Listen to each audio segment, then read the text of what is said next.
चुनकर निर्ममता पूर्वक मारने का पाप पाक प्रेरित आतंकवादियों ने किया। और उस वक्त हमारे प्रधानमंत्री जी ने उनको कहा था, बिहार से कहा था कि इसका उचित जवाब दिया जाएगा, और ऑपरेशन सिंदूर ये उसका जवाब है। आज पूरी दुनिया हमारी सेना की वीरता और मारक क्षमता की भूरी भूरी प्रशंसा कर रही है। और मैं आज इस मंच पर से सेना के उन वीर जवानों को, तीनों सेनाओं ने मिलकर जो पराक्रम किया है, वो सभी को समग्र राष्ट्र की ओर से मैं उनको अभिनंदन भी करना चाहता हूं और धन्यवाद भी कहना चाहता हूं कि आपने देश के स्पिरिट को वहां तक पहुंचाने का काम किया है जहां पहुंचाने की जरूरत थी। दुनिया भर में कई जगह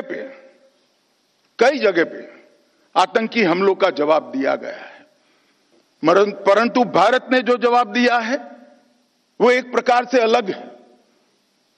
जब पहलगांव पर हमला हुआ, उसके बाद हमने 8 तारीख को ऑपरेशन सिंदूर लॉन्च किया। कुछ ही मिनटों के ऑपरेशन में हमने 9 आतंकी अड्डों को समाप्त कर दिया, जिसमें से 2 उनके हेडक्वार्टर थे।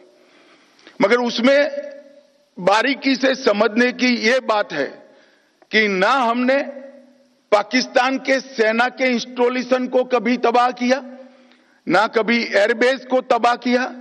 हमने सिर्फ और सिर्फ आतंकी अड्डों को ध्वंस करने का काम किया, जिन्होंने हमारी धरती पर गुनाह किया था। मैं फिर से एक बार कहना चाहूंगा, ना हमने सेना के हवा अड्डों को, स्थापनाओं को छुआ, ना उनके एयरबेस को छुआ। 8 तारीख को केवल और केवल पाकिस्तान में बसे जैसे मोहम्मद, हिजबुल मुजाहिदीन, लश्कर ए तैयबा और उनके हेडक्वार्टर, ट्रेनिंग कैंप और एक प्रकार से भारत में आतंकवादियों को घुसपैठ कराने के अड्डे को तबाह किया। हम मानते थे कि इतना इनफ है, और हमने तो हमला आतंकवादियों पर किया था, मगर पाकिस्तान ने साबित कर दिया कि जो आतंकवाद यहां पर है वो पाक स्पॉन्सर है। आतंकवादियों पर किए गए हमले को पाकिस्तान ने अपने पर किए गए हमले में मानकर 8 तारीख के बाद हमारे देश के सिविलियन सान, हमारे सेना के संस्थानों पर हमला करने का साहस किया, दुस्साहस किया। हमारी एयर डिफेंस सिस्टम बहुत अद्भुत थी, कुछ बिगाड़ नहीं पाए।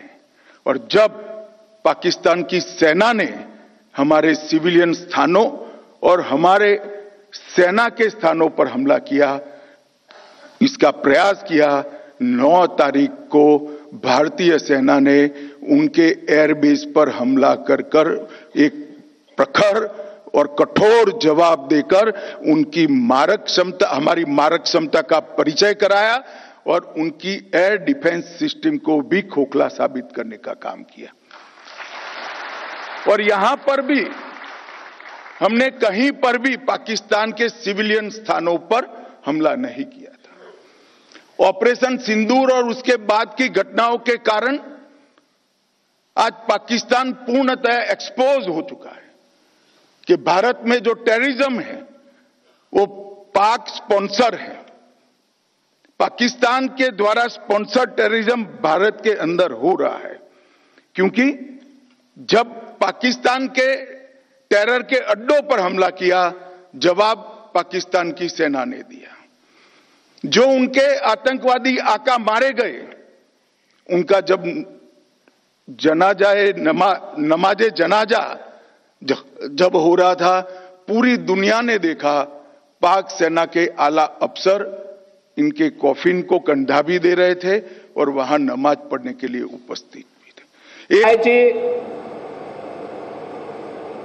भारतीय जनता पार्टी के बगैर उनके गोली का जवाब गोले से देने का काम किया और उनको ये बता दिया कि बीएसएफ 24 घंटा 365 दिन तैनात है और जब तक बीएसएफ है पाकिस्तान की सेना 1 इंच भी आगे नहीं बढ़ सकती है। मैं ये सभी सीमा प्रहरियों को भी बहुत बहुत बधाई देना चाहता हूं। मित्रों, इस ऑपरेशन सिंदूर ने आत्मनिर्भर भारत की डिफेंस प्रोडक्शन में जो स्थिति है उसको भी बहुत अच्छे तरीके से आज हमने इसकी सफलता देखी है और मैं मानता हूं कि आने वाले दिनों में मोदी जी के नेतृत्व में ये अभियान और चलेगा और हम आत्मनिर्भरता की ओर आगे बढ़ते चलेंगे। ऑपरेशन सिंदूर में बीएसएफ के मोहम्मद इम्तियाज अहमद और दीपक चिंगाखम ने मातृभूमि की रक्षा करते हुए सर्वोच्च बलिदान दिया।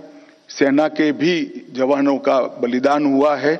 इस सभी को आज के इस कार्यक्रम के माध्यम से मैं मनपूर्वक इनकी वीरता की सराहना भी करता हूं और उनके परिवारों को बताना चाहता हूं कि आपने आपके परिवार का स्वजन जरूर खोया है, परंतु इसका नाम इस देश की आजादी की रक्षा के, इस देश के सार्वभौमत्व की रक्षा के इतिहास में स्वर्णिम अक्षरों से हमेशा हमेशा के लिए अंकित होगा। इस हम सब के लिए गर्व का विषय है। मित्रों, बीएसएफ भारत की 15,000 किलोमीटर से अधिक सीमा और उसमें से सबसे कठिन सीमा की सुरक्षा बीएसएफ के हाथ में है। कई प्रकार की विषम भौगोलिक परिस्थितियां बीएसएफ के लिए चैलेंज बनी हुई हैं, मगर मुझे आनंद है कि बीएसएफ ने विगत 5 साल के अंदर ढेर सारे तकनीकी समाधान ढूंढने का प्रयास किया है। जहां पर बाढ़ नहीं लग सकती वहां पर सीमा की सुरक्षा तकनीक के माध्यम से करने के लिए दुनिया भर के सॉल्यूशन को भी प्रयोगात्मक रूप से बीएसएफ ने जमीन पर उतारने का प्रयास किया है और बीएसएफ के जवानों ने भी इन हाउस कई सारे सॉल्यूशन निर्मित किए हैं। अभी 2 महीना पहले ही मैं और हमारे गृह सचिव जम्मू गए थे। ढेर सारे सॉल्यूशंस के एक्सपेरिमेंट को स्थान पर देखा है और अब आने वाले दिनों में गृह विभाग ये सारे सॉल्यूशन में से कुछ मॉडल तय कर उसको जमीन पर उतारने वाला है। मुझे पूरा भरोसा है कि जहां पर भौगोलिक विषमता हमारे आड़े बहुत बड़ी अड़चन बनी है, ऐसी सीमा की सुरक्षा के लिए भी बीएसएफ ने ढूंढे हुए तकनीकी समाधान आने वाले दिनों में देश को सुरक्षित करेंगे। और कुछ शब्दों में मैंने ये प्रक्रिया बताई, वो प्रक्रिया बहुत लंबी है, बहुत परिश्रम करने वाली है और सैकड़ों ट्रायल लेकर एरर को खत्म कर एक संपूर्ण प्रणाली बनाने की ये प्रक्रिया अपनाई है। मैं आज इसलिए कह रहा हूं कि देश के नागरिकों को भी मालूम पड़ना चाहिए कि जहां नाले बस रहे हैं, नाले बह रहे हैं, जहां पर घना जंगल है, पहाड़ों की चोटियां हैं, जहां पत्थर है, ऐसी जगह पे जहां बाढ़ नहीं लग सकती, इसकी सुरक्षा के लिए भी बीएसएफ के जवान कटिबद्ध है और सतत पुरुषार्थ कर इसके तकनीकी समाधान ढूंढे हैं। बीएसएफ ने 1 दिसंबर 1965 से लेकर आज तक जो बीएसएफ का विकास हुआ है, लगभग 2,75,000 की नफरी के साथ थल, जल और वायु तीनों प्रकार के सुरक्षा के दस्ते बनाकर बीएसएफ आज दुनिया के सभी सीमा सुरक्षा बलों में सर्वोच्च स्थान पर खड़ा है। इसमें किसी को कोई शंका नहीं है। बीएसएफ आज अपनी भूमिका बहुत अच्छे तरह से निभा रही है और देश ने भी बीएसएफ के जवानों को हमेशा उनके पराक्रम को, उनके बलिदान को नवाजने में कोई कमी नहीं छोड़ी। 1 पद्म विभूषण, 2 पद्म विभूषण भूषण, 7 पद्मश्री, 1 महावीर चक्र, 6 कीर्ति चक्र, 13 वीर चक्र, 13 शौर्य चक्र, 56 सेना मेडल और 1246 वीरता के लिए पुलिस पदक बीएसएफ के जवानों को मिले हैं।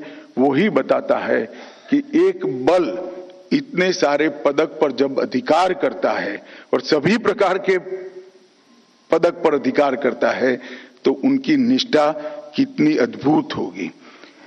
बीएसएफ ने लगभग 1,10,000 किलोग्राम ड्रग को भी ये 5 साल में पकड़कर नारकोटिक्स के खिलाफ की लड़ाई को भी मजबूत किया है और एक प्रकार से नक्सली अभियान में भी 78 से ज्यादा नक्सलियों को ये 5 साल में खत्म कर बीएसएफ ने बहुत बड़े नक्सल विरोधी अभियानों को भी अंजाम दिया है। काउंटर ड्रोन के लिए भी बीएसएफ ने कई सारी तकनीक, जो छोटे ड्रोन हैं जो स्मगलिंग के काम करते हैं, उनको रोकने के लिए, उनको गिराने के लिए, उनको जैम करने के लिए कई सारी तकनीक भी उन्होंने बनाई है। और आने वाले दिनों में जो कुछ भी जरूरियातें होगी बीएसएफ के माध्यम से सीमा की सुरक्षा करने के लिए, इसके लिए हमारा गृह मंत्रालय कटिबद्ध है। मित्रों, आज दिन है हमारे बीएसएफ के जवानों की वीरता को पुरस्कृत करने का, हमारे बीएसएफ के बलिदानी जवानों को श्रद्धांजलि देने का और उनके साथ मजबूती के साथ खड़ा रहने का। मैं सभी सीमा प्रहरियों को ये कहना चाहता हूं, नरेंद्र मोदी सरकार, गृह मंत्रालय और पूरा देश आपकी वीरता के साथ, आपके पीछे चट्टान की तरह खड़ा है, आपका भरोसा भी करता है और आपका सम्मान भी करता है। और जब जब सीमा से कोई भी चीज के समाचार आते हैं और जब मुझे मालूम पड़ता है कि मेरा सीमा प्रहरी वहां उपलब्ध है, मौजूद है, तब मैं आराम से चैन की नींद सोने में कोई कसर नहीं छोड़ता, क्योंकि मुझे मालूम है सीमा प्रहरी है तो कुछ नहीं होने वाला है। नुकसान होगा तो सामने वालों का ही होगा, हमारे देश का नहीं होगा। फिर से एक बार 1965 से लेकर 2025 तक की पूरी बीएसएफ की यात्रा को मैं मनपूर्वक सैल्यूट करता हूं और आने वाले दिनों में भी देश अपेक्षा करता है कि इससे भी उत्कृष्ट बहादुरी और बलिदान की भावना के साथ बीएसएफ देश की सीमाओं की सुरक्षा करेगा। और मुझे विश्वास है, देश के विश्वास के प्रति आप निश्चित खड़े होंगे। रुस्तम जी साहब को फिर से एक बार मनपूर्वक याद कर मेरी वाणी को विराम देता हूं। नमस्कार।